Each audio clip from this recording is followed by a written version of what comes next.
国家政独家播出的2014英雄联盟职业联赛夏季赛的直播现场。大家好，我是宝宝。在我们晚间的2场比赛开始之前 All right, it looks like we are back, everybody. Thank you for hanging out and waiting along. I know there's been a whole lot of other stuff to watch, but thanks for sticking with us at LPL in English. Once again, I am Devin, PiraTechnics Young, joined by Hubo, Souldra, Shim. Hubo, you ready to cast the second match of the day? I am very happy, Devin. We are now going to our primetime match between StarHorn Royal Club and World Elite. Both of these teams look so strong right now. As I mentioned before in our last set, there are so many teams at the top of the table, of the Chinese LPL, and just, right now, I think that this will really show what the rest, this game right here, this set might really show what the rest of the season looks like, because both StarHorn and World Elite are playing extremely well, but they're unproven yet because they haven't played against, well, they have played against good teams, but they haven't shown very much consistency. And so I'm really eager to see if they post any confident and encouraging performances here. I think that this is going to be a really, really big tell right now for both these teams, especially World Elite might sit at the top of the table for now, but it could all change after today. We have got a 2-game set to play against, and StarHorn World Club definitely an unknown coming into this, as they have changed quite a lot of their roster, only UZI really remaining constant since the spring split.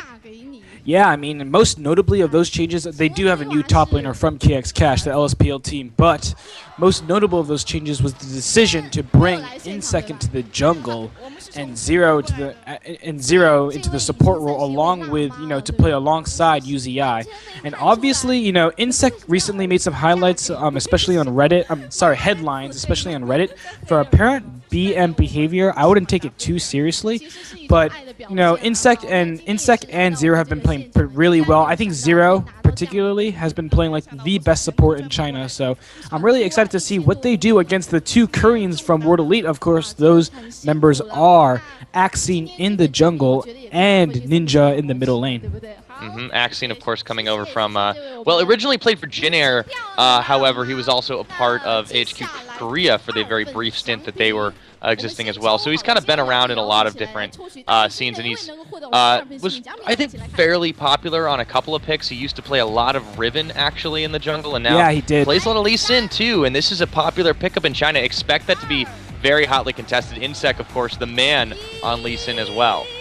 One of the reasons why what actually happened with Axine was that he was looking very strong in the Jin Air organization. He was actually on the Jin Air Stealths, I believe. I think it was the Stealths, yeah. Right, and then, and what happened was that, obviously with former HQ AD carry Promise with his unfortunate attempt at suicide, I think nearly the entire roster of the former AHQ team decided to take some time off, but Axine, very nice to see him back into the scene. He's really talented.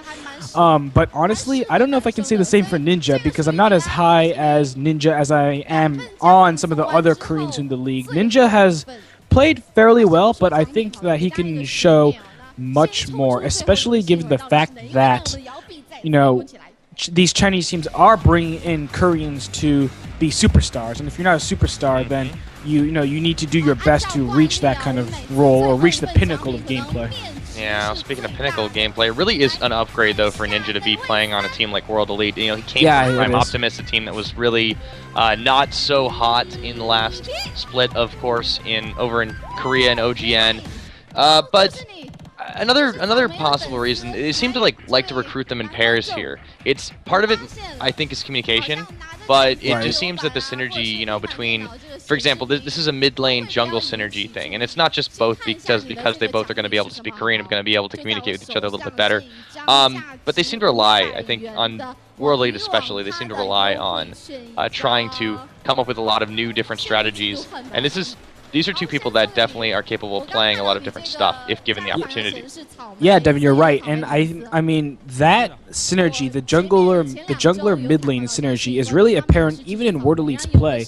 A lot of the plays that Axine makes around the map are oftentimes centered around the middle lane. So don't be surprised if we do see Axine and Ninja, either traveling together as a duo to other lanes, or trying to pull off a good gank on the enemy jungler, one of the enemy buffs, or on the middle laner, on the enemy middle laner, who in this case would be who in this case would be Ninja, and try to make something happen around the map. Alternatively, on the side of StarHorn Royal Club, the two Korean team members that they brought to play in the LPL were former teammates on the KT organization. So that synergy had already previously been established. Moreover, they were looking specifically to build this team around UZI, to build this team around Uzi, and so to have him pair with Zero, who has been playing extremely well in the LPL so far this season, and Insec, who recently, I always thought that Insec gestured toward the bottom lane more than any other lane, or at least the duo lane. They've been, I think, all of the superstars on StarHorn and World Elite have been playing very well together. So, again, I mean, we're not really putting down any of these teams right now, and that's just because all of these players look so talented. They're so strong right now, and we really need this game to determine. Right, we really need this game to determine, which team really is the better one. Well, World Elite, they are sitting on top of the standings right now, but if anything, StarHorn is kind of a dark horse in this one, in that they just haven't really been as fully tested. I want to know I don't know if you know this one or not, but Zero, he was a sub at one point for KT Arrow. So there's, they were part of the same organization, but did they ever actually play together on the same squad? So you mean the KT Bullets? No, Zero was on the Arrows, I believe. Right, so Insec has never played on the Arrows. Okay, first of all, Insec has never played on the Arrows, and I believe that Zero has never played on the Arrows as well, because the longtime support for the KT Arrows was Hachani. Now, there was actually a situation in either OGN or OGN Masters where Mafa actually didn't play. He was either taking a break or he was sick or something like that. So they did bring in Zero. So I do believe they played one set together. Or it might have been Leopard. I'm pretty sure it was Zero, not Leopard. So I do believe they have played one professional set in Korea together, but I'm not exactly sure. Okay, so they've definitely had a little more chance to get more synergy lately on StarHorn, and of course they have played a couple of matches, done middling performance so far, but they've not really had this true test that they're going to get a chance to now. So this is the real proving ground. If StarHorn could even so much as take a game off of World Elite, it will be really, really big for them, confidence-wise, reputation-wise, and now we're going over, we're going over a little bit of last game's MVP. They gave that over to Clearlove, too, and I think that's completely merited. That Rengar was absolutely making plays. Yeah, and this is the second straight game in which Clearlove received the MVP award. He got the MVP award of the first game too. So basically, he's been named the best player of the set, and I really have to agree. I mentioned before, when Edward Gaming is playing very well, a symptom of their success is usually shown on Clearlove's endgame kill death assist score, his KDA. And whenever Clearlove gets rolling, it really means that the entirety of Edward Gaming is really clicking. So I'm happy to see Clearlove get some of the spotlight, and he really needs, if EDG wants to contend for a title this season, beat out teams like StarHorn Royal Club, like World Elite, like OMG, they really need Clearlove clicking on all cylinders this season. And you can see that we're not the only ones who are really definitely having a hard time predicting this matchup. You saw the little screen that the casters were talking about, what they were thinking of this upcoming matchup as 1-1, 2-0, 0-2. It's anybody's guess. We've had lots of predictions a minute on who's really going to take this series, and well, I want to get your prediction, Souldra. Who do you think will take this one? I'm actually very hesitant to call anything, and I would be calling a 1-1 split. However, just because I want to be a little bit more bold, I will call this game 2-0 for Team World Elite. I really think that if they transmute some of the same strategies that they utilized in their set against Young Glory last week, I think World Elite can take the set, especially because StarHorn has shown hesitance and has shown themselves unable to match up against really crisp and clean play. So I want to see World Elite do well, but all of this really again hinges on whether World Elite can retain focus of what their compositions do, because when they have that at the forefront of their minds, they can beat anyone in the LPL. It really is StarHorn's game to win or lose at this point, because they have so much strategy in the bank. I think they can really, if they decide to pull out the right thing, they should be able to do it. But it's going to be a tough matchup regardless. I'm hesitant to call this one as well. I really do think it'll be a little bit more even, but World Elite is at the top of the table right now, heavily favored. As you can see by a couple of those numbers, I think that 83% was just general win rate currently in the LPL for the summer. Right. But we're going through the introductions of the players right now. They just cycled through World Elite's jungler right there, and well, we'll skip it over. Do you want to take over this one? Yeah, I mean, and you can see right there, we do have the mid lane Soraka being played by Ninja, but we do see that Axiom did have 3 games on Lee Sin. Obviously, Lee Sin is going to be a very contested pick between Royal Club and World Elite, because as all of us know, Insect does play a very, very mean Lee Sin. So we'll have to see whether depending on who's on blue side in the first game, whether one of these teams decides to pull out, an interesting pick and ban strategy to secure themselves that champion, or whether one of these sides will just decide to ban it away. That man right there on your screen, Wei Zhao, he's played Lucian twice and Twitch in the last game.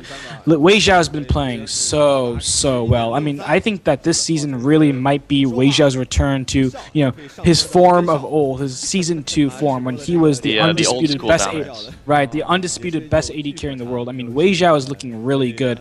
And, during the last season, I said that Wei Zhao, when he played Lucian, his Lucian was tier 1. It was as good as Nami's Lucian. But, I mean, he's showing a lot more with other picks as well. That Twitch is one of them. And I think that he'll transition really well into the next patch as well, where Caitlyn will definitely become more popular. Yeah, that's his pocket pick go back up. Yeah, definitely. Conan, on the other hand, has not been nearly as impressive. Conan does a lot of good things in lane. Obviously, he's a pretty young kid, but he's predictable. And when he gets his champion, when he gets either Nami or Leona, he becomes very predictable, and you're really able to work around those 2 picks. So I'd be careful. I'd be hesitant if I remember World Elite to try to put the entirety of a game onto Conan's shoulders by putting him on that Leona or a Nami, especially if they plan to lane swap. Yeah, and he's had a lot of mixed results on a lot of his champions lately. He's played a lot of very strange AP picks. This is something that's a little bit more popular in China. Lysandra, Annie, Zyra, and he hasn't really done too well on him. Morgana's really been the only AP support that's really worked out so far. He's a pretty decent Thresh as well, and he was the first to use. Speaking of decent Thresh, we're gonna go straight over to Zero. So there we go. All picks right there. He's definitely favoring the Chain Warden as of late. Right. I mean, Zero has been the best support in China so far. I think that, particularly if we're going to focus on his performances on Thresh, I actually think that Cloud might have something to say about who's the best Thresh in China. On the other side of that bottom lane, Uzi, as he's more popularly known in the Western Hemisphere, an unreal AD carry. He's another guy that's really coming back into form. We saw glimpses of his Season 3 World Championships brilliance, in the past season of the LPL. But I think he's really starting to come back. I actually don't know if he can reach the pinnacle of where he was before, especially since some of the champions that he used in last year's LPL and in the Season 3 World Championships aren't very viable right now. But I think he's been playing well. I think he'll play well this split. Korn, Yasuo main, loves to play Yasuo both in solo queue and in competitive games. Very good Yasuo player. That's clearly by far and away his best champion. And Soraka might be a hotly contested mid lane this time as well, just because both mid laners really do like to play her a lot. There's also Twisted Fate possibility for Ninja. I expect that one, along with Lee Sin, to be kind of one of those pick ban guarantees. Yeah, I don't know about Twisted Fate, but it would be interesting if the Twisted Fate is still on the cards, so to speak. I really want to key. I see what you did there. Yeah, thank you. I really want to key over, we can talk about Cola as well. Cola doesn't really impress me. He was a former top laner in the LSPL for KX Cash. Didn't impress me in the LSPL, didn't really impress me in the LPL. But I do want to talk about the Kazakhs pick because, many of our viewers are on multi-Twitch right now, watching the Samsung Blue and SK Telecom T1K game, and Samsung Blue's jungler Spirit, who many call the best jungler in the world right now, actually locked into Kazakhs, and he's doing fairly well on it. So I would like to. I won't be able to really, commentate on that Kha'Zix pick, at this very moment in time. I do want to theorycraft and, ask some pros a little bit, some pros for their opinions on the pick. But it is interesting, and it's nice to see, Kha'Zix stay on the competitive level despite some serious nerfs to his kit. And I think Kha'Zix won't really be contested as much this one. They may try to use it as a takeaway from Insect, but they're not even going to spend that ban, as we've already seen. This is top Lulu. Jax and Thresh already taken away. Yeah, I completely agree. I think this is definitely what's going to happen. Yeah. Okay. So, that's a free prediction right there. Just because Xiaomei loves that top Lulu.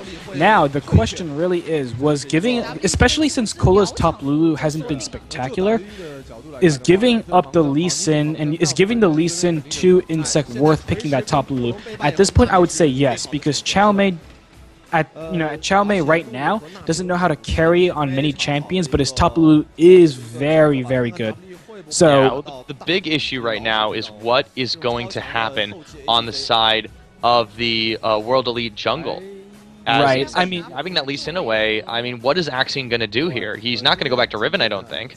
I wouldn't be surprised if Axion picked up a Elise or if he picked up a Gragas. Jungle Gragas. I don't even know right now. I don't think it's a jungle Gragas. It's either going to be top lane Gragas or support, which means that Ninja would be playing the Lulu in the mid lane. So, yeah, I actually don't dislike this because when you play top lane Gragas, right? You customarily play top lane Gragas with two other two other champions. One of those champions is Lulu, because if you pick Lulu in a really strong but immobile AD carry, you just have a lot of peel through the mid game, through the late game, and you can really let Wei Zhao, we talked about Wei Zhao's resurgence before, you can really let Wei Zhao do what he does. Even though if that was the plan, I would have rather seen Wei Zhao on that Kog'Maw. Alternatively, you can pick the Gragas with the Yasuo, because those two champions synergize well. So it looks like they do decide to go for the peel composition right here. Yeah, they're hovering his peel composition. Right. So the problem, of course, when you do pick the top Gragas and the Lulu, is that your front line engage is very good. So World Elite needs to pick threats to StarHorn Royal Club's backline, namely UZI's Kog'Maw, and it seems like Kha'Zix is their answer, as well as Conan's Leona. Yeah, this is a team that is going to be very heavily focused on diverting attention away from Wei Zhao's Twitch. It's a lot of hard engage and a lot of displacement, and this is still 4-9 too, so Kha'Zix has a little bit more of that off-tankiness available. I think it's not quite as good as it used to be, but they've definitely got a lot of scaling potential the later on the game goes. On the other side, we see the final lock-ins, and it looks like we're going to load in the game pretty quickly because they got LeBlanc for Korn. I think this might be a pretty good win in the mid lane for StarHorn. A nice power move at the end of it to lock in that Assassin champ. Right. Well, first of all, Lulu does, there's no champion does extremely well against a LeBlanc. But, not in patch 4.9. In patch 4.10 we can discuss. But in patch 4.9, no champion does extremely well against LeBlanc, but Lulu suffers less than other champions would, especially when she has her Whimsy as a silence. So, the LeBlanc pick, sure, that's fine. You want to get onto the back line, namely the Twitch, because the entirety of World Elite's comp is to peel for Wei Zhao's Twitch. At the same time, LeBlanc, there might have been other answers there. Now, LeBlanc, when Korn plays LeBlanc, he tends to play fairly aggressively. Sorry, let me revise that statement. Korn doesn't know when to play aggressively and or defensively on LeBlanc. So I never really enjoyed his play on that particular champion, so hopefully he can prove me wrong and, show some real creative flair when playing the Deceiver. Well, both teams have a pretty solid lineup for frontline. They have Cola on that Shyvana. They have Insect. Insect is a playmaking jungler. It's not just Lee Sin. He also favored a lot of Kha'Zix. He should know how to effectively counter jungle Kha'Zix. And this is going to be a very, very definitive early game for both teams. World Elite has a pretty strong scaling late game, but only if they get a couple of kills early on the Kha'Zix, perhaps on well, they don't have to really get a lot to on Wei Xiao, but they can certainly try to pick early kills and get these opportunities open for them. Ninja, on the other hand, is going to have a rough time holding against Korn, even though he does have really good kite and poke. Yeah, you do have to wonder which team decides to initiate a lane switch right here, even though I do think we will be seeing some interesting level 1s. And that's because that's because if you're a member of World Elite, you know, you have two fairly strong lanes in Xiaomi's Gragas, especially, you know, the top lane where you would have Xiaomi's Gragas facing off against Cola's Shyvana, and I think that would be a solid win for the side of World Elite. At the same time, though, if Xiaomi's Gragas is not traveling with Axine's Kha'Zix, it leaves him really susceptible and vulnerable to Insect just punishing that pick really hard. Again, you know, if Insect travels into into the enemy jungle alone, then he's susceptible. He's, you know, vulnerable to isolation damage. But again, I mean, I keep saying again, but World Elite, you know, You said it again. like I said before, you know, it's really interesting what World Elite decides to do here. But it looks like we might get standard lanes. Yeah, this would be one of the most interesting twists of the night. You almost expect the shenanigans. And speaking of shenanigans, a little bit of poking, just a little bit of fun play from each jungler as they decide to try and do something a little bit abnormal in how usual it is. But it looks like they're clustering now, possibly for a late invade. This is Conan and, of course, Axine hiding out in a couple of bushes, as well as Wei Xiao. They're actually all posturing for it, including with Ninja. Yeah. They're going for They're this spotted out. invade. Right, but they're They're spotted gonna out power by the this ward, one though. through. Yeah, they are seeing Yeah, this. This is just going to be back off. Right, so in the end, if World Elite can secure a 3-buff start for that Kha'Zix, then that would be really, really nice. Because, you know, with the Lee Sin pick on the side of StarHorn Royal Club, Insect is all about counter jungling and pressuring the lanes right now. So I wonder if World Elite is going to rush towards their own red buff or not to secure that. It looks like they would be too late on the rotation, because I do think that StarHorn is just going to go immediately to the enemy side of the jungle. They do ping it out, so it looks like it'll be an even 2-buff start. Yeah, so pretty much normal, and this is what we always talk about, how the map isn't really being divided in that diagonal line that the mid lane provides. It's really more divided in a horizontal line across the middle, so the top half of the jungle is owned by one team and the bottom by the other. You see the jungle buddy system coming out. This is all very, very standard, and it will result in this delayed 2 to 4 man push that ends up just creating a lot of pressure and making the top laners basically put very far behind. And I think this favors actually World Elite a little bit, because Xiaomei not as dependent on that early to mid power spike as Cola. At the same time, though, StarHorn Royal Club is going for their early dragon. That is what you give up if you decide to go for your own blue buff. So StarHorn looks like... Right, so StarHorn, they're getting the dragon at 3 minutes and 10 seconds, and this is on patch 4.9, ladies and gentlemen. So therefore, the gold from the dragon will not be an immense sum, even though it will help them. So StarHorn does get the early dragon, and I think the lanes will stay like this for another few minutes, at least until we see the second dragon fight or a push turret. Now, there's no timer, of course, given over to World Elite, but they have to know that it happened. This is almost standard affair. A 3-minute dragon, as insane as it seems, in the LPL is just becoming an extremely common occurrence way before First Blood even goes down. It's this weird non-aggression pact. They know what each other's going to do. They're not going to try to collapse. They're just going to try to secure as many objectives. And, well, okay, here goes the action as Cola is caught between a bug, well, and a lot of other things. He's going to try and back away, but I don't know if he's going to be able to do it. He should be able to. They don't want to dive in on that just yet. Everyone's a little bit too weak in this early game, so advantage point right now for StarHorn on the back of that dragon.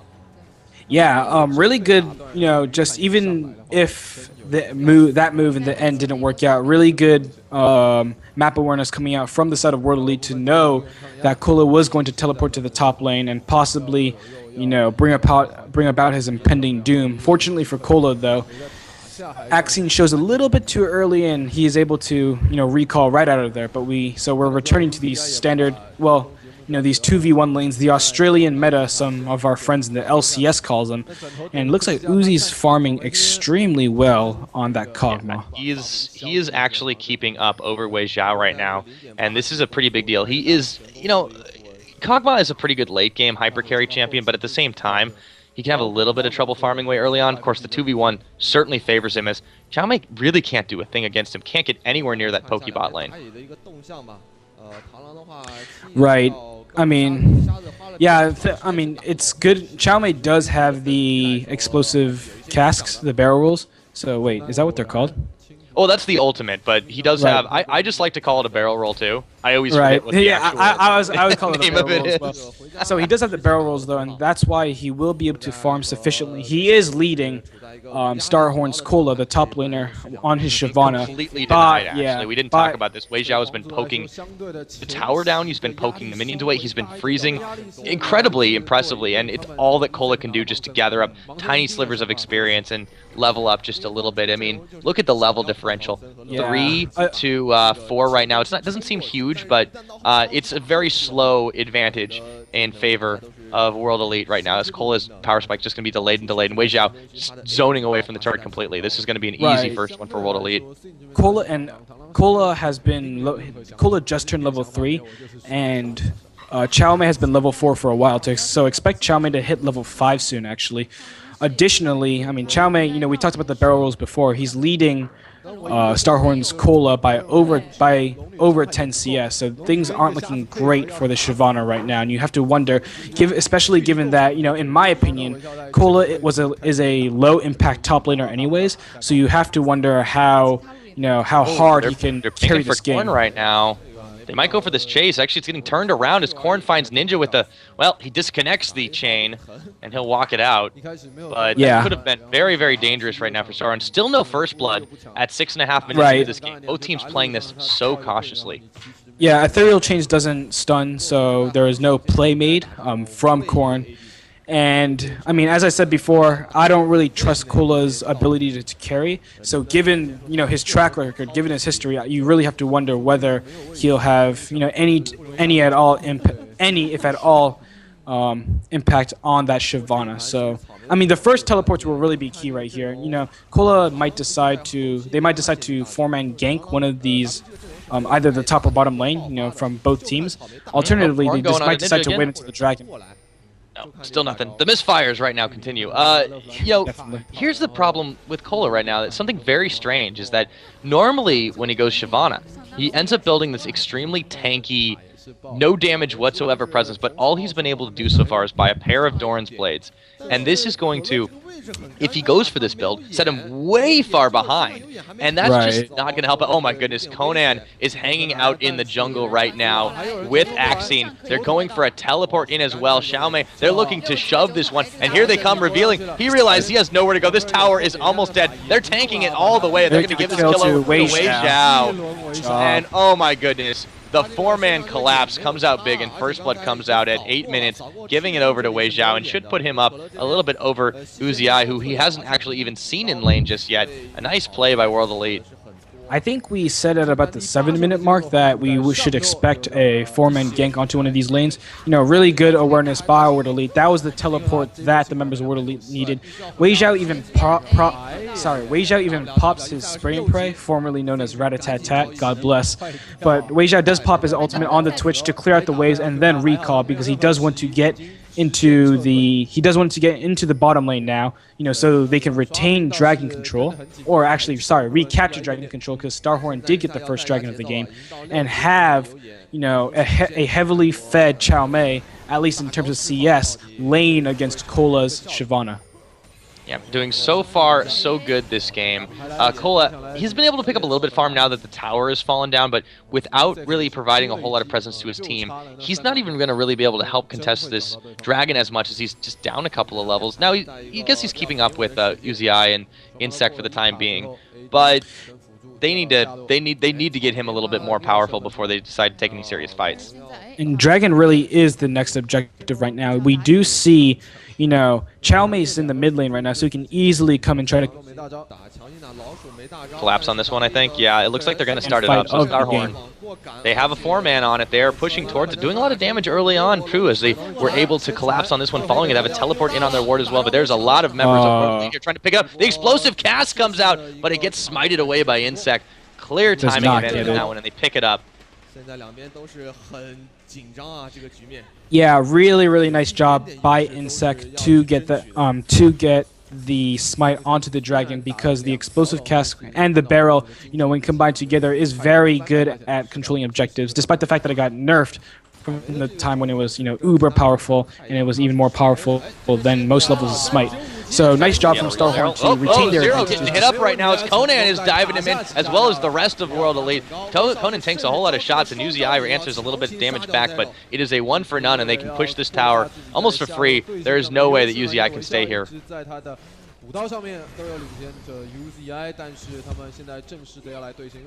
And this tower is going to probably fall pretty quickly at this point. So Conan teams up with his other bot lane partner, that of course is Wei Xiao, and their jungler Axine to really put a lot of hurt onto that bot side. They picked up Zero, really made it look easy that time.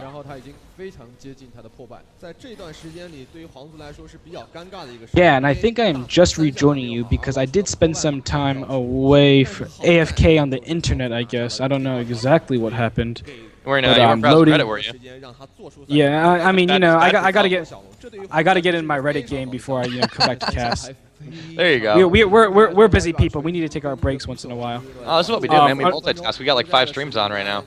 Yeah, definitely. I mean, the Chinese stream is not on, but very good job from World Elite to capitalize on another kill, get that second dragon.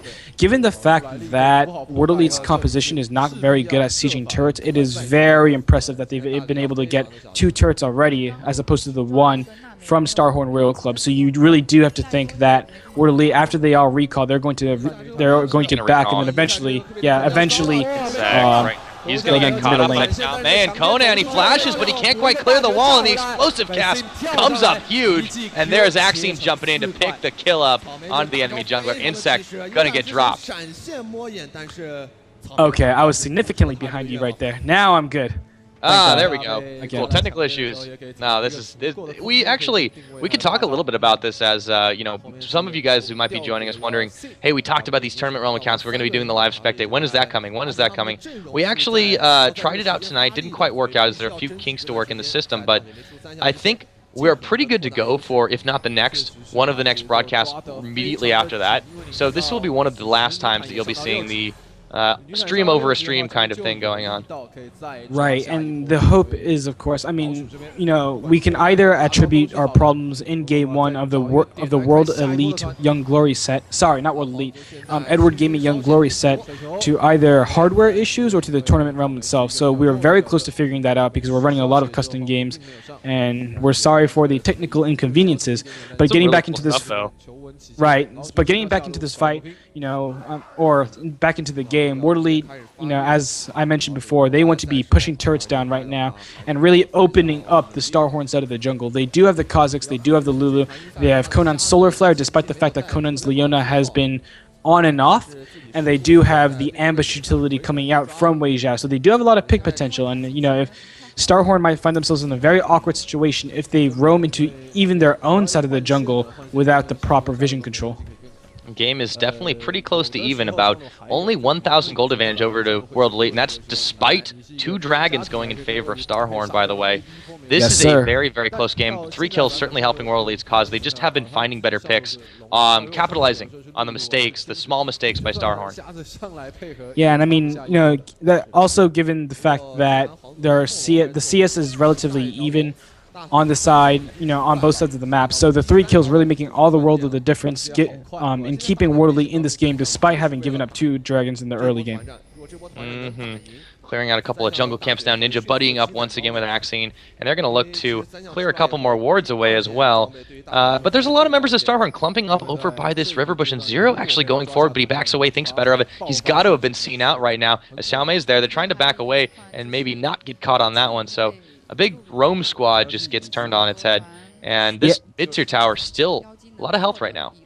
Yeah, they actually had cleared out Vision of the Burst, so they know there were no wards in there, but you have to wonder, it didn't show on the broadcast whether Xiaomei had saw them or not. So if not, then good awareness from Xiaomei to know that, with all the members of StarHorn gone, they might be somewhere in their side of the jungle. And they really have been doing a pretty good job at just being scary, just showing their presence. And at this point, StarHorn, they don't quite want to take a straight engage. They want to try and get these picks. They definitely have an assassination-focused comp or a poke from their AD carry. it's a composition that you don't want to get caught out in because you don't have a lot of mobility. UZI and Zero in particular have been particularly squishy, and even though UZI hasn't died yet, they're significantly behind the 2-0 Twitch right now, and I think in this patch, Twitch is definitely a bit more powerful of a champion in general, so they don't want to take straight fights so they can avoid it.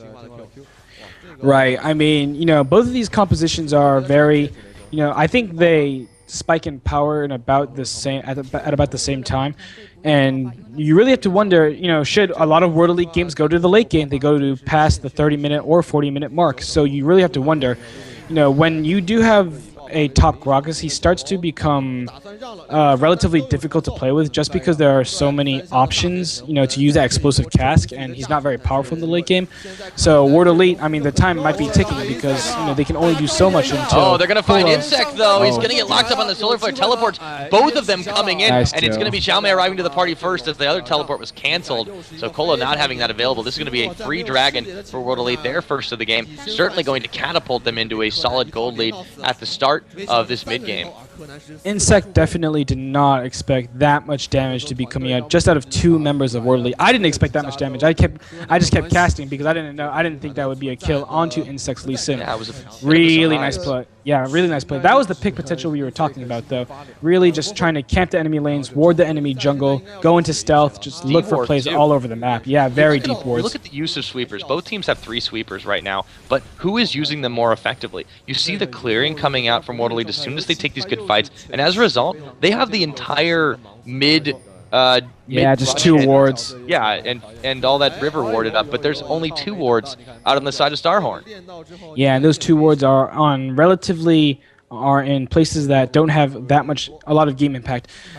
Granted, World Elite's wards aren't the most efficient either. It looks like they're just kind of painting an abstract picture, you know, all of their team members trying to put as many wards on the map as possible. But even that's better than what StarHorn has right now, especially given the fact that they need to ward their flanks, they need to protect the UZI's Kog'Maw, they need to know at all times where the stealth members or potential burst from the side of World Elite is coming from. StarHorn, they got to be a little bit desperate to try and set up a couple of picks here because they just haven't been successful at all in pulling kills. They haven't given a lot up, but by the same token, this is a team that really needs a couple of kills and items to start to get steamrolling. You need to get your carry a little bit more fed. You need to get your LeBlanc having a couple kills. And Corrin, he's been solo roaming this mid most of the time and just hasn't had any opportunities. I mean, you know, when you do pick the LeBlanc and you do pick the Lee Sin, you generally want to get ahead in the early game. You generally want the enemy team to respect you, and you want to use that. You want to utilize that respect by punishing. We do see a pause right here. And it does look like UZI disconnected, right? And you do want to use that. You do want to use that respect to punish the enemy jungler, but World Elite, just because they've been warding so well, there has been really no reason to fear Insect's Lee Sin. In fact, they've gotten 2 kills on Insect's Lee Sin. I think both of those kills actually went to Wei Xiao, so Wei Xiao's looking very happy right now. 3 out of 4 kills on his team. A lot of the gold is allocated towards that Twitch, towards that rat at this current moment in time. And when Wei Xiao does get going, you know, we talked about Wei Xiao's reclamation or his journey back to elite tier 80 carry status in China, the land of 80 carries, right? You know, when we talk about Wei Xiao, I mean, this is really his chance to shine. He has 3 kills right now. It's about 22 to 25 minutes in the game, and he has a chance to carry his team, and I think that Wei Xiao can do exactly just that. Would you say that when he gets going, he gets going? You know, well, only if he's playing against OMG. I mean, Go-Going hasn't been playing that well, you know, recently, so I wouldn't be saying Go-Going. I wouldn't be saying Go-Going is Go-Going at all. But he certainly. Sorry, go ahead. Wei Xiao certainly can stomp insects though, especially with that rat. They're looking pretty happy now. I think this means they've gotten a little bit back into the game, or they're about to get back into the game. Yeah, it does look like that. And so we'll look at those. Just a minute. I really like those keyboards right there. Red keys, white keyboard. I think a lot of them. I think almost. No, that's very stylized. Yeah, I actually kind of want that keyboard. I'm actually going to ask Michael if he can get World Elite to send me those kinds of keyboards because very sexy right there. You know, and Shipping's probably going to be a little bit of a pain from China. Right, World Elite is playing sexily as well. I do want to mention the fact that, you know, Ninja, despite having a 0-0 and 0 KDA, despite the fact, you know, he has a null scoreline right now, he's been playing really well. I mean, he's been putting pressure on the appropriate parts around the map, especially around the enemy jungle, and he's also been warding well too. So, you know, we talk about World Elite in terms of... That was close. Yeah, that was really close. They might have to give this blue buff up, though. It's wandering over in the direction of somebody, but they're just going to pick it up for free. Oh my goodness. Yeah, I mean, this is StarHorn respecting their early lead, especially respecting Wei Xiao. They know that Wei Xiao can go into ambush any moment. They'll basically have no answers for the AD carry. But, you know, we were talking about before about, you know, the growth of certain teams, especially, you know, the growth of the Chinese region as a whole. And the Chinese region used to be predicated off of kills, so it's really nice to see, you know, that these days, when these Chinese teams are playing, you know, every individual player is doing so much more than just chasing kills. They're warding correctly. They're applying pressures on the appropriate parts of the map. They're pushing waves in their favor. So really nice on World Elite, manipulating the map expertly, adroitly, and perhaps fulfilling the vision that World Elite management had when they brought in Hero to coach them. This definitely seems like a more matured lineup, especially out of World Elite. You know, this is the team that has some of the most long-standing experience in the entirety of the LPL, entire China scene. They have Wei Xiao, big monster from Season 2, of course. They have they definitely were instrumental in starting the idea of bringing in Korean coaches and infrastructure. I don't think they were the first team to do it, but they were certainly one of the big ones as well. And World Elite is a team that is very storied. They have a huge chip on their shoulder to perform well, and I think it seems to be this is their time to shine once again. Right. This is where it gets awkward for StarHorn Royal Club, especially after this mid lane turret goes down. Just because since Korn and Kola are so underfed, Korn's scoreline is null right now, and Kola has a death to his name. Also, you know, they were you know, Kola was shut down in the early game, and Korn didn't get any significant advantages on a LeBlanc, on a champion that is almost predicated on roaming and getting kills in the early game. So you really have to wonder whether Korn and Kola are the appropriate answers to World Elite's Wei Xiao, to the AD carry right now, because it doesn't look like that those two champions can do the job. The other option... Right. The other option would be for Insect to pull an Insect, basically, and, you know, land an extremely good kick on Wei Xiao. But Wei Xiao, you know, for the past 3 weeks, he's been positioning so beautifully, so I don't know if he will put himself in the position to be manipulated in that kind of way. Yeah, not to mention, Insect just really hasn't panned out this game. A lot of his roams have been really good at the beginning. It looked great on paper, but then when he tries to execute him, he can't find an angle, and then he just gets caught out in the jungle. His 2 deaths were direct results of just simply not finding anything and then being stranded out. And here goes Wei Xiao. He's going to find Korn. Look at the damage he's dishing out immediately. There's the kick on. Oh, it doesn't even matter. He'll pick him off. He flashes out of that solar flare, and now they're chasing on a 0. And Insect, oh my goodness, Conan is helping so much as well, and they pick a kill onto Insect. It's 2 more kills over to Wei Xiao. Red buff completed. This is insanity right now. Wei Xiao is 5-0 on this game, and there is no stopping this steamroll. Second tier tower going to fall. There is nothing StarHorn can do about it. This is exactly what we were talking about. I mean, you know, Insect and Korn have no answers to Wei Xiao. They put everything on him. They basically, you know, obviously, Insect could have thought about, you know, if he had gotten there quickly enough, he could have thought about Dragon's Raging, using Dragon's Rage onto Wei Xiao. Speaking of Dragon, this is going to be completely free. This is going to be totally free. StarHorn just scatters the moment that they see Wei Xiao. They cannot fight him at this point. He is 5-0, starting to get very, very scary, and fed as well.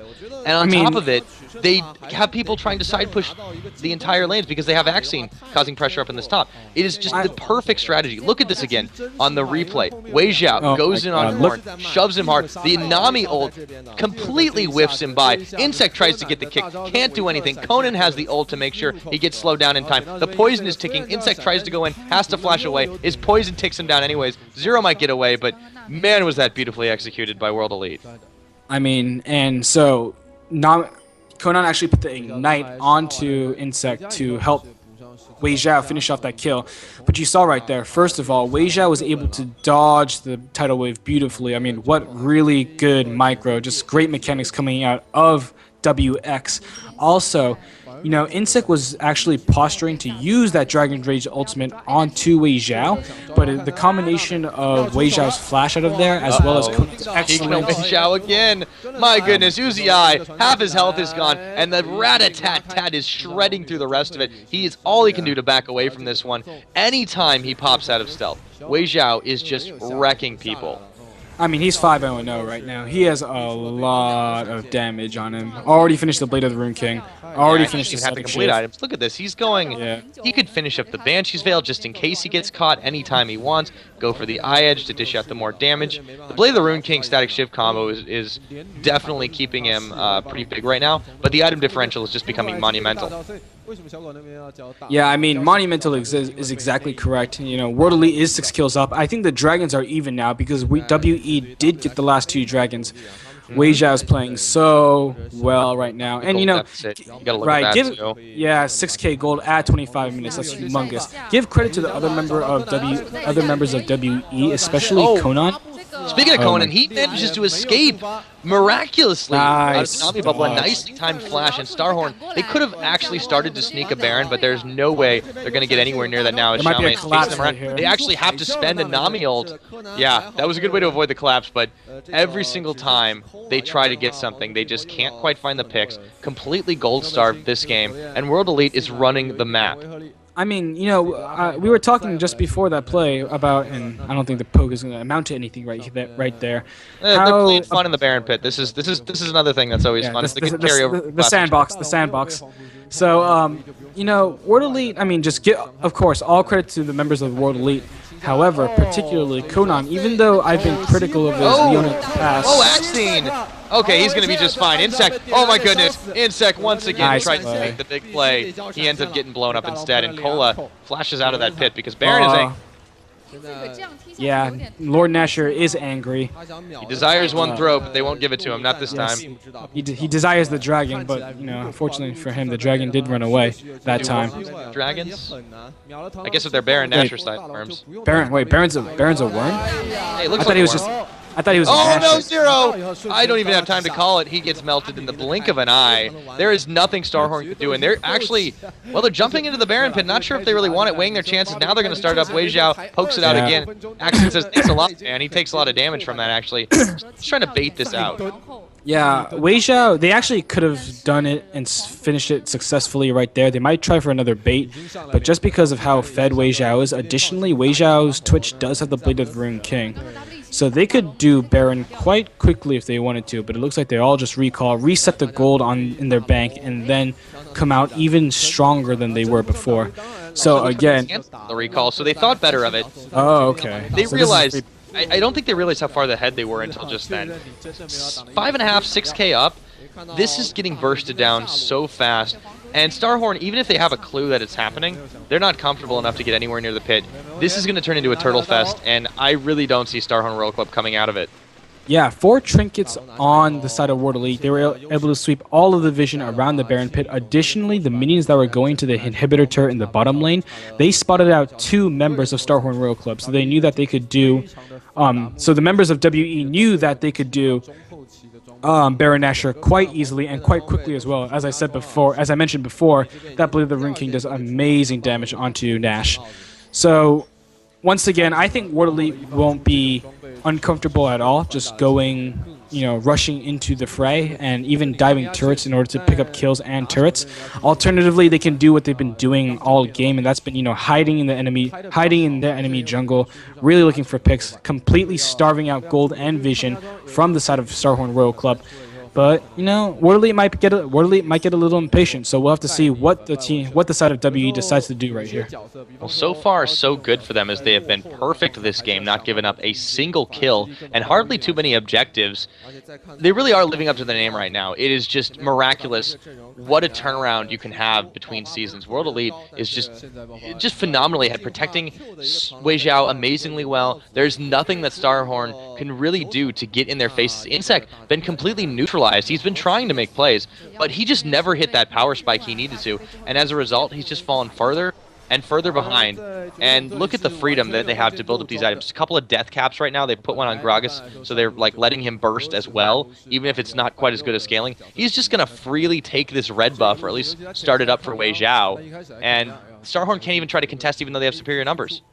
Also, just because World Elite has 2 skills, namely Explosive Cask and Wild Growth on their side, that basically means that it would be very hard for Insect to, you know, Q in, uses Resonating Strike to go in, ward hop, and kick Wei Zhao back into his own, to the remaining 4 members of his team because of those defensive utilities on the side of WE. I mean, WE, you know, this is a protect the Wei Zhao composition, and Wei Zhao, he's 5-0 and 0. You know, I think he's been protected. Well executed. Yeah, that's night and day on these 2 teams. You look at what they tried to do. The strategies that they looked like they were trying to go for didn't seem too one-sided. World Elite and StarHorn both tried the lane swap out. It both worked out pretty well. But then you saw the difference in gank attempts. Then you saw the difference in roams. The 4 5-man squads just really outclassed it. The positioning was better. The rotations were better. And as a result, World Elite simply was the better team for executing this game.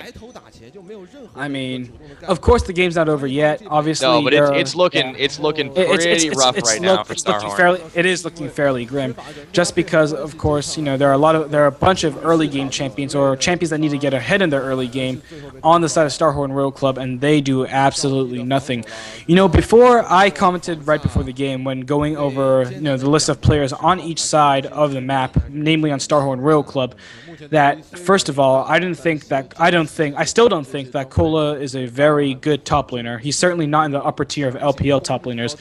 Additionally, you know, they put a Yasuo ban against Korn, and it seems to have worked. I mean, he hasn't, you know, his LeBlanc hasn't been outstanding, despite the fact, you know, despite how many times Korn has put LeBlanc and how popular that champion is in all aspects of League of Legends gameplay. Yeah. So, oh, look, they're trying out the death brush themselves, but there's no one. Yeah, it's not going to work. Sorry, guys. We're just going to have a dance party. I mean, going back to this, we talked about Ninja probably being the weakest link on this World Elite squad. He didn't really have any help from Axine in the early game, since Axine was so focused on trying to even up the top lane a little bit more, or at least apply a little bit more pressure. And because, even with the alleviated pressure, Korn was not able to get anything going. It really does show the night and day contrast between the relative skill and the weakness of Korn's low champion pool. Yeah, I would say, I mean, you know, in terms of weaknesses in the rosters, I actually would say that Ninja is near the top. You know, I'm just going to disagree with you this once because, you know, Ninja isn't a flashy player, first of all, but he does what he needs to do. And if you're a team on a professional level, you know, on the Chinese professional level, that's playing against other squads that don't have a very firm grasp of vision control, then all you need to do is basically what you exactly have, quote unquote, have to do. So, I mean, he's playing so well right now, and does look like, despite the fact that StarHorn had set up a death brush earlier, World Elite will go into this top lane right now to take down that second tier turret. And they were already putting a lot of pressure on it anyways with just a 2-3 disadvantage, and now they may not have a wave, but they're debating whether or not they want to dive on this one. Baron is going to come up in a couple of minutes. They'll clear waves and just be content to do so for now. The only damage being dealt on the side of StarHorn is that of Uziai's Living Artillery, and this is not going to last much longer. This tower is getting bursted. There's a Leona ultimate. They're looking for its time to shine. Zero tries to get his big tidal wave out, and it looks like Conan is tanking everything up. He will not quite go down. He somehow survives that one, and they get the tower. They don't manage to take down Korn, but they're pretty happy with the fact that they still have an 8-0 on the game. Well played to take that tower down on the power push. How is Conan alive right now? I mean, just I have no idea. Really nice, explosive cast coming out from Xiaomi's Gragas to essentially scatter all 5 members of StarHorn Royal Club. At least I think all 5 members, if not 4. So, you know, nice job from WE. They got the turret, which means that it's worth it. Ideally, you know, they had just run out on the Baron buff, and when you do have the Baron buff, ideally you do want to do a little bit more. You know, the highlights start going around the inhibitor turrets and the inhibitors themselves, and possibly even the game. But World Elite, given how their composition works and given how successful they've been in getting picks around the Baron pit, you know, last time they were in this situation, I'm sure World Elite doesn't mind going back to the Baron pit and restarting this dance. It'll be up in about 30 seconds anyways, and this is just going to be easily run by World Elite. One of two things can happen here. Either they goes completely uncontested and they just pick it up for free once again, just by virtue of having scared the living daylights out of StarHorn, but if that doesn't happen and they get the contest, they should be able to turn around a fight fairly easily. Like, they don't even want to contest this red buff right now. Wei Zhao does get, well, he does get a Sonic Wave on his head from Insect, but Insect doesn't want to go anywhere near the Sewer Rat at this point. He's way too well protected by the rest of his team. And StarHorn is in complete disarray as they have no way to get an angle on it, and I think they're just going to start this Baron up. Yeah, I mean, that would be the wise decision right now. They don't... They're still baiting. Well, oh, they're still baiting. Oh. Smart enough not to quite go into that one. Yeah, Axion actually attempted to use his leap over the wall, but failed right there, unfortunately for the side of WE. What that means is that this Baron dance is going to go even longer, and even if StarHorn is somehow able to get any kind of pick onto the side of World Elite, I don't think that it means that much at this point. You know, good decision from World Elite to at least start this Baron and try to force the decision. They're going for the fight now. Wild Growth's going to pop up Axion as he's looking to find Zero. The teleport coming as well from Cola. I don't know if he's going to get here in time. Insect, oh my goodness, he gets melted once again like he's made of paper. And Cola going to fall pretty quickly as well. That's 2 kills. One of them goes over to Wei Zhao once again, and now they're turning for the Baron. They're low a little bit. Actually, 2 of those kills went over to Wei Zhao. Both of them, he's been picking these up masterfully, and a perfect 7-0 on this game. Kill participation from the rest of the team also very high. And here comes Korn trying to steal the Baron, but nah, he doesn't. I don't think he even wants to try it anymore. This is still a dangerous situation for World Elite. And there's Korn, but he's going to get melted before he can do anything. Baron goes over to World Elite once again, 11-0, and StarHorn cannot catch a break. I mean, the combination of that Blade of the Ruined King on Wei Zhao, as well as Axion's isolation damage, is just too much, basically. I mean, World Elite's objective control is so good, their pick potential is so good. Now with the Baron buff, their siege is going to be so good. I mean, everything really clicking for the side of WE right now. If you're a WE fan, you know, I've actually said this before, and I told, you know, a colleague this when she predicted that StarHorn would take out the 2-0. WE is back, baby, and this shows it right there. What nice synergy. This is brilliant right now. The jump in followed up by the Wild Growth, completely neutralizing any of the, you know, half-second delay threat. Insect jumps in, tries to be a hero. He goes down immediately. Cola follows him after the dive-in. They just don't have the damage output. And World Elite, props to them for returning to form. This is just an amazing, amazing game for them so far, and it shows why they deserve to be in the top spot.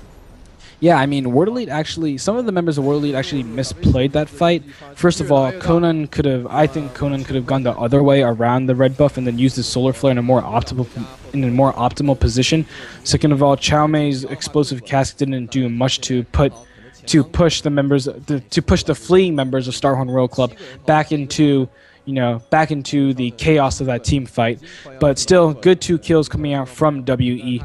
I mean, but really, you know, as we mentioned before, it was all the jungler and the mid laner. We were talking about the 2 Koreans who came onto the side of World Elite. We were talking about that jungle mid lane synergy, and I think that's it in full display right there.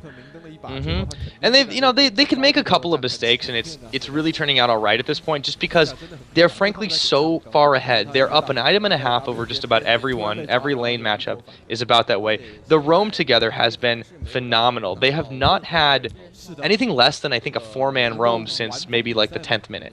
It just they just stick together like glue, and as a result, World Elite has been protecting Wei Zhao phenomenally well. He hasn't really even been denied too. When they have the time for it, they just let him get the kills. Now, it's not really that hard when you've got that much damage and crit, but it's been pretty amazing. And here comes Insect trying to set up a flank, but it might just be too little too late. The Baron up, entire 5-man of World Elite. They are knocking on this front door to victory. They're taking the slow path to it, however, as a 37.5-minute game will be the longest one that we've had so far today. Right. Since Axion did get the Randuin's Mail, this might be the same. The initiation from World Elite might be the same, you know, kind of initiate we saw in this fight. The kickback, but he's still going to be able to spend his flash and save his own life. And that Lulu shield comes in as well. There is no touching this rat. Yeah, I mean, I didn't even see Insect on my mini map, but you know, really nice attempt for a play. But Yeah. Well, there we go. Inhibitor number 1 is gonna fall. They're going to turn up to the second one as well. And I don't think there's anything left in the tank for StarHorn. They don't seem to be able to contest it. They don't really seem to have the will to continue fighting. They're just hanging out in the back trying to avoid skill shots.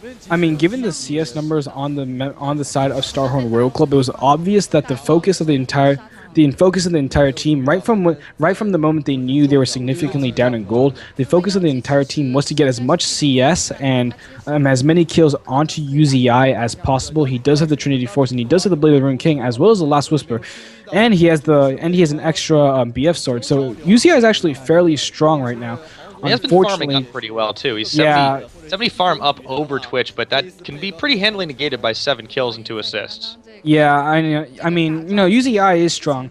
Unfortunately, just the positioning from the rest of the members from StarHorn, someone either gets caught, or StarHorn can't, or StarHorn goes in on a poor engage, like when Insects tried to pull an Insect onto Wei Zhao. So UZI hasn't been able to do much this game, and most of the time he's spent around the enemy team, as opposed to fighting them. Most of the time has been spent running away. In fact. Well, this is a pretty good comp for frontline sieging, but they don't have a chance to really do much. And here's the fight we're talking about. Insect goes in, gets the kickoff, but he melts immediately, and then the tidal wave comes out, and Zero can't even save his life. So yeah, it was actually a really nice play from Korn, because Korn made sure to apply the silence from the Sigil of Silence first before Insect came back in. So Insect and Korn both knew that Wei Zhao couldn't flash the Dragon's Rage. But unfortunately for the side of StarHorn, they weren't able to capitalize on that play. And of course, that's where Wei Zhao did end up spending his flash after the fact. So once he was kicked, they focused on trying to chunk him down, but they really didn't have the right position to do it, and the kick didn't land exactly where Insect meant to place it, as he just was barely able to get it around the side. So as a result, Twitch was sort of half safe, half in danger, and then he immediately flashed out the moment the silence wore off. Yeah, I mean, so the next move, World Elite again looking so crisp right here. Well, they can just keep this pressure up. Look at the Winions that are pushing on this other tier tower. They're pinging for it right now, but there's no way for StarHorn to really contest this. They have to send someone away, and that's the opportunity. UZI now is there. They don't have any pushing pressure. World Elite realizing this, they're going to push down this tower so quickly. Maybe they're going to back off if they don't have a minion wave just yet, but they have so many avenues of attack. At this point, it is looking like a matter of time before the final nail gets laid in the coffin. This tower is getting bursted down. Zero taking some poke. They're going to try to look on a Conan. Maybe they can end this perfect streak. Conan's still alive in this one. Somehow he's going to go down finally. 1 kill, but is it a consolation prize? Cola getting lit up right now, and now they're starting the final fight. Korn's going to go down. Cola is almost going to follow, but he gets kicked away. Now Xiaomei gets kicked as well, and there goes Zero. Only 2 members alive. Insect's almost going to fall in this one, but they do manage to take down Axine as well. Kog'Maw picking up a kill onto Xiaomei. Somehow this is turning around, but Ninja, being a hero, is going to pick the ace, and this could be game over. Ninja whimsying away, and now looks like Wei Zhao's still alive as well. This will be the end of the game. A 41-minute game really doesn't speak volumes about how not close this was after the 20-minute mark. Yeah, I mean, the reason why World Elite had a lot of trouble closing out this game was just because the tower sieging from World Elite's team composition was so very poor. But what a beautiful, really, really crisp stomp coming out from the side of World Elite. I mean, they played their composition nearly perfectly. They didn't, their micro and macro wasn't always the best. There were things they could have done better around the map. Obviously, there were some mechanical plays they could have pulled off. However, at the same time, the general idea was, they knew their win conditions, and the general idea was so good. So really great game by World Elite. StarHorn tried to respond, but they put as much farm as possible onto Wei Zhao. They both Insect and Cola, the front line from StarHorn, they both got Banshee's Veils in order to avoid the large amount of magic damage peel, abilities that acted as peel from the side of World Elite. But unfortunately, StarHorn never really seemed to get the fight that they wanted. Even in the early game, when they weren't that far behind, they always seemed to be running away. Yeah, they just couldn't quite get the pick set up early game, and they definitely had a composition that relied upon it just a little bit to get going, and they just never had a chance. So props to World Elite for recognizing that weakness, shutting it down promptly, and just superior rotation. Every single time. When there were 3 members of StarHorn, there were 4 from World Elite. When there were 2, there were 3. They just had superior numbers. They knew how to protect their carry just a little bit better. UZI never really had a chance to get any kills. He did stay safe a good chunk of that game, but it was just superior positioning overall from the side of World Elite. We'll see if they can do that again in game number 2, or will StarHorn come roaring back? Pressure is on them now to pick this game up. Yeah, I mean, StarHorn really has to pick up this game if they want to, convince people, if they want to convince their critics that they are for real. They brought InSec in, they brought Zero in, members of the really, internationally renowned KT organization. And they obviously, they brought those players in to win. That was first and foremost the intention of each and every player on that roster. UZI, Korn. I'm not going to talk about the top laner, but just because of how little I think of them. But Zero, Insight, their intention was to win the LPL, and a lot of Western fans thought they would as well. However, World Elite, and not just World Elite, but teams like OMG and EDG, I think they might make that journey to the top a little more harsh than what they expected. Yeah, well, definitely a bit of a slap in the face for StarHorn World Club as they come up against a brick wall that is World Elite. But while we take a bit cooling off period, we'll be, broadcasting you our normal commercial break for the time being. So please enjoy it all as we definitely wait to get into game number 2. Guys, don't go anywhere. You're watching the LPL in English, brought to you by Gosu Gamers and Games in Asia. 而是逼掉了龙女的一个闪现，龙女在那个大龙圈里面不知道该怎么办了，对吧？没错。而且在大龙视野的处理上 ，W 做的也很好，就是多次在这里，你猜我打了没？你猜我打了没？然后多次利用这里是把雪球。他还真不打，我急死了。然后一会儿又打了，打野都杀了，不打，是因为下路兵线已经推过去了，包括在破掉中上2路高地以后。 欢迎回到由天国家长独家公播出的2014英雄联盟职业联赛夏季赛的直播现场。大家好，我是宝宝。在我们晚间的2场比赛开始之前 All right, it looks like we are back, everybody. Thank you for hanging out and waiting along. I know there's been a whole lot of other stuff to watch, but thanks for sticking with us at LPL in English. Once again, I am Devin, PiraTechnics Young, joined by Hubo, Souldra, Shim. Hubo, you ready to cast the second match of the day? I am very happy, Devin. We are now going into our primetime match between StarHorn World Club and World Elite. Both of these teams look so strong right now. As I mentioned before in our last set, there are so many teams at the top of the table, of the Chinese LPL. And just, right now, I think that this will really show what the rest, this game right here, this set might really show what the rest of the season looks like, because both StarHorn and World Elite are playing extremely well, but they're unproven yet because they haven't played against, they have played against good teams, but they haven't shown very much consistency. And so I'm really eager to see if they post any confident and encouraging performances here. I think that this is going to be a really, really big tell right now for both these teams, especially World Elite might sit at the top of the table for now, but it could all change after today.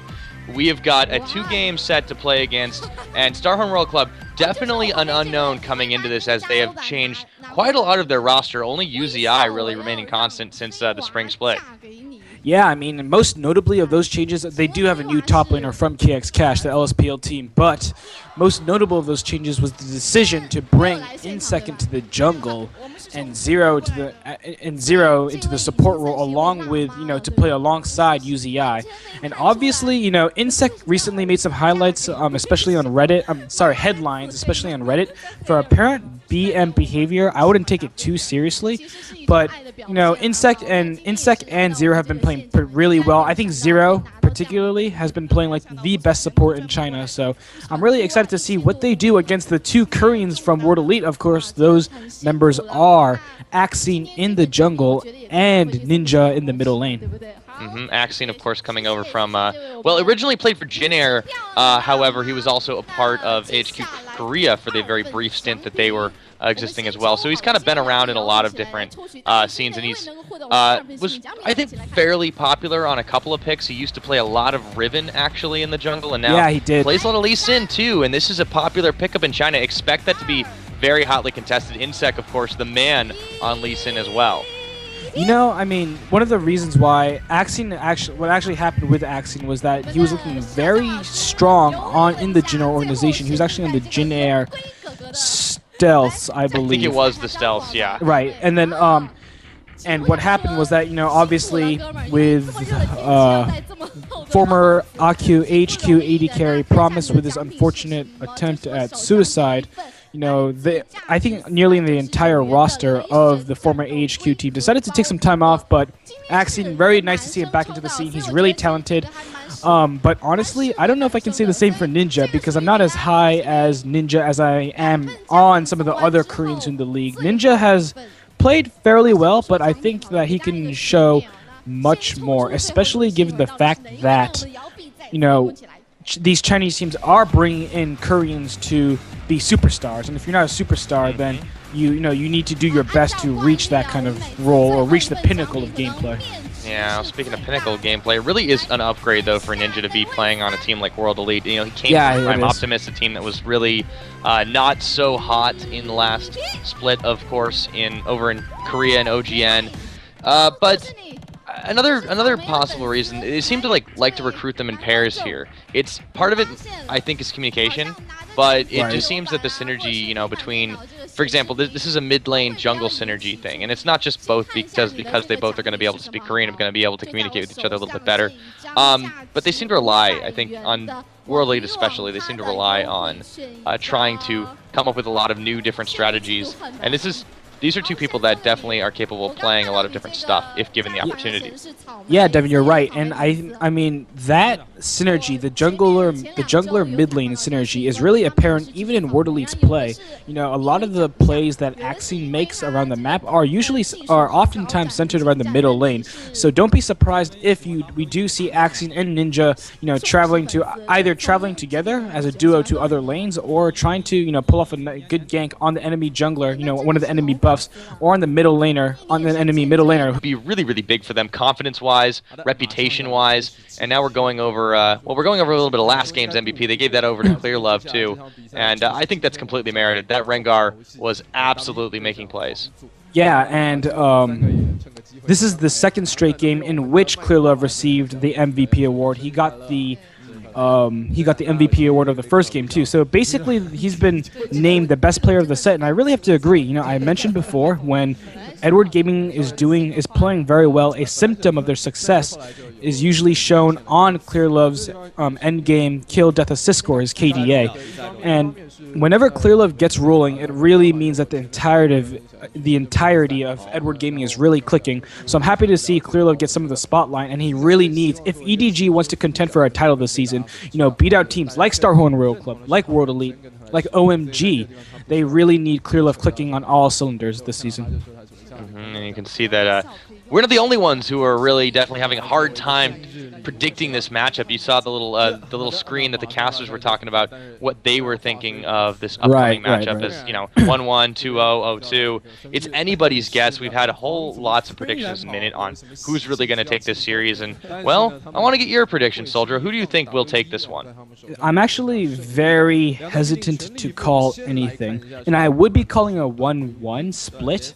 However, just because I want to be a little bit more bold, I will call this game 2-0 for Team World Elite. I really think that if they transmute some of the same strategies that they utilized in their set against Young Glory last week, I think World Elite can take the set, especially because StarHorn has shown hesitance and has shown themselves unable to match up against really crisp and clean play. So I want to see World Elite do well, but all of this really again hinges on whether World Elite can retain focus of what their compositions do, because when they have that at the forefront of their minds, they can beat anyone in the LPL.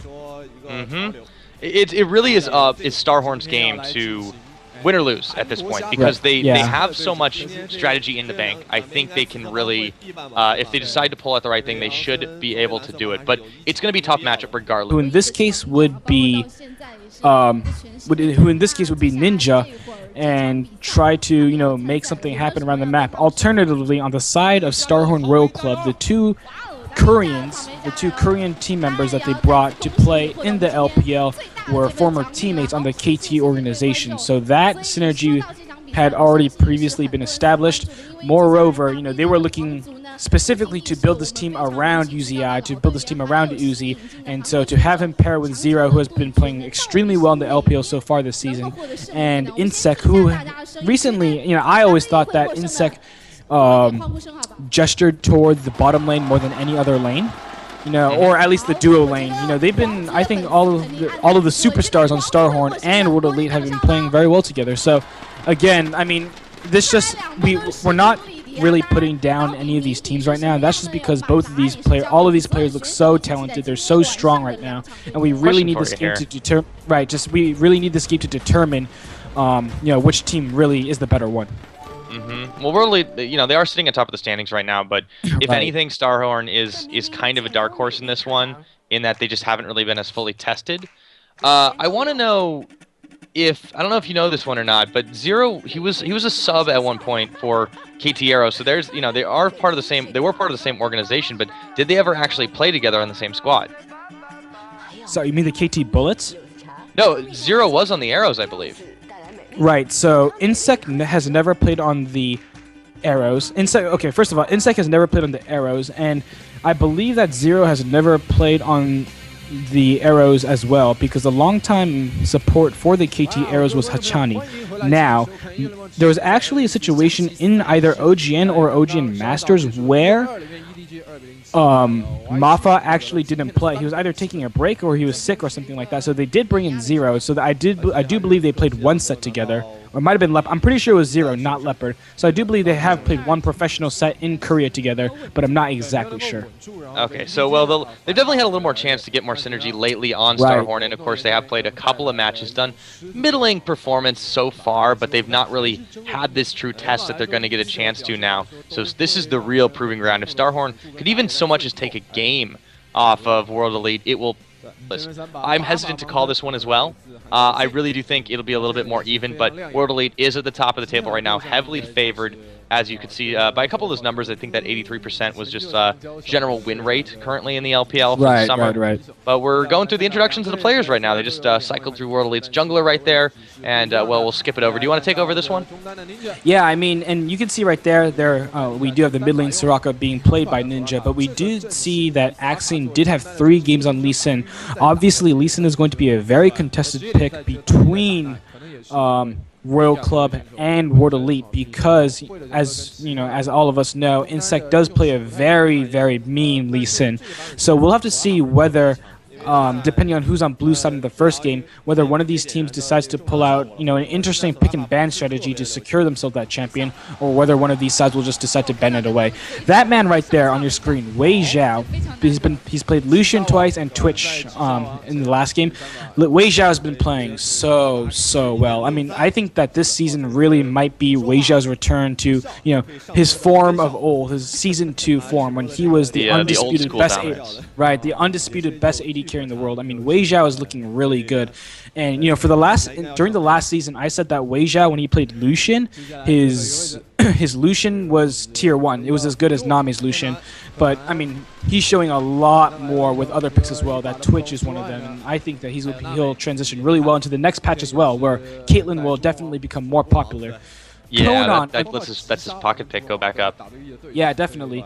Conan, on the other hand, has not been nearly as impressive. Conan does a lot of good things in lane. Obviously, he's a pretty young kid, but he's predictable. And when he gets his champion, when he gets either Nami or Leona, he becomes very predictable, and you're really able to work around those 2 picks. So I'd be careful. I'd be hesitant if I remember World Elite to try to put the entirety of a game onto Conan's shoulders by putting him on that Leona or a Nami, especially if they plan to lane swap.